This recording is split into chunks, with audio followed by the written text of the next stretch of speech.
अस्सलाम वालेकुम दोस्तों, आज हम वाटर साइकिल के बारे में पढ़ेंगे। तो इसमें हम 6 इम्पोर्टेंट एस्पेक्ट्स के बारे में पढ़ेंगे। इनमें है evaporation, transpiration, condensation, precipitation, surface run of और इनफिल्ट्रेशन। तो इसके लिए हम थोड़ी सी डायग्राम बना लेते हैं। माउंटेन और इधर हमने सी बनाया था, ओशन, या इसकी जगह हम रिवर वगैरह भी कह सकते हैं, लेकिन बेहतर है इसे ओशन समझा जाए। ये ट्री,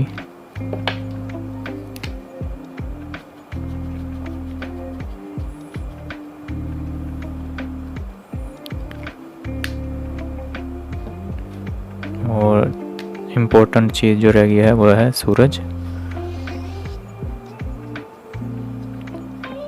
तो दोस्तों, जब ये सूरज अपनी शुआएं पानी पर डालता है, या ऐसे कह लें कि पानी जब हीट पकड़ता है या गर्म होता है तो वो बुखारात की सूरत अख्तियार कर लेता है, जिसे कहते हैं एवापोरेशन।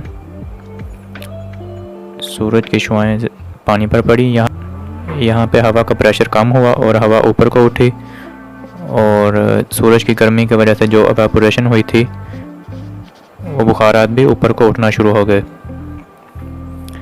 तो ऊपर जाकर जहाँ पे सरफेस ठंडा हो जाता है, तो ठंडी जगह पर जाकर ये दोबारा जो है एवेपोरेशन जो है, बुखारात जो हैं दोबारा पानी की सूरत अख्तियार कर लेंगे। इसी तरह पौधे या दरख्त, इनके पत्ते जो हैं, पहले तो ये पौधे जो हैं ये नीचे से पानी लेते हैं जड़ों के ज़रिए और फिर ऊपर पत्तों तक पहुंचाते हैं। फिर पत्तों से जब सूरज की रोशनी पड़ती है तो पत्तों से भी पानी एवेपोरेट होता है, इसे कहते हैं ट्रांसपायरेशन। जो ट्रांसपायरेशन वाला पानी है ये भी ऊपर जाकर कंडेंस हो जाता है, यानी कि पानी की शक्ल अख्तियार कर लेता है दोबारा, तो इसे कहते हैं कंडेंसेशन। अब जो कंडेंसेशन हुई है तो पानी बना है और पानी अब नीचे को गिरना है। तो जब पानी नीचे को गिरेगा तो कुछ पानी ओशन पर गिर जाएगा, कुछ बादलों के ज़रिए आगे पीछे चला जाएगा दूसरे इलाकों में। तो जब ये पानी नीचे गिरेगा तो इसे प्रेसिपिटेशन कहेंगे।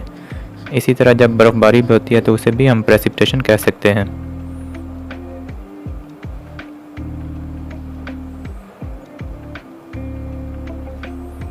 अब जब प्रेसिपिटेशन हुई है तो पानी आएगा पहाड़ों पर और ज़मीन पर। पहाड़ों से बहता हुआ ये दरिया की सूरत अख्तियार करेगा या नदी नाले बनाएगा, इसी से दरिया वजूद में आते हैं। तो ये इसे कहेंगे हम सरफेस रन ऑफ। ये सरफेस रन ऑफ के ज़रिए फिर दोबारा बहता हुआ समुद्रों में चला जाएगा।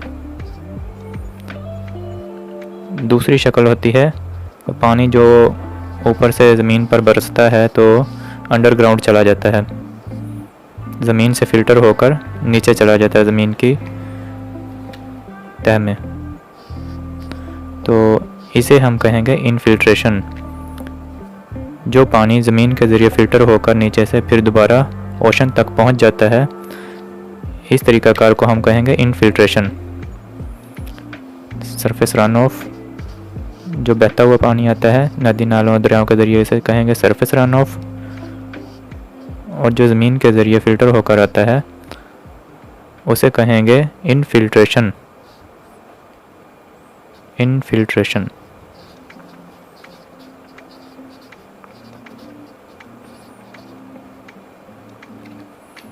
तो इसी तरह ये जो है एक सर्कल मुकम्मल हो जाता है इसी, और ये दोबारा से ओशन से फिर बुखारात बनकर ऊपर जाता है, फिर ऊपर से कंडेंसेशन के ज़रिए पानी बनता है, फिर प्रेसिपिटेशन होती है, और फिर सरफेस रन ऑफ और इनफिल्ट्रेशन के ज़रिए फिर से ओशन में पहुंच जाता है। तो ये इस साइकिल का कोई एंड नहीं है।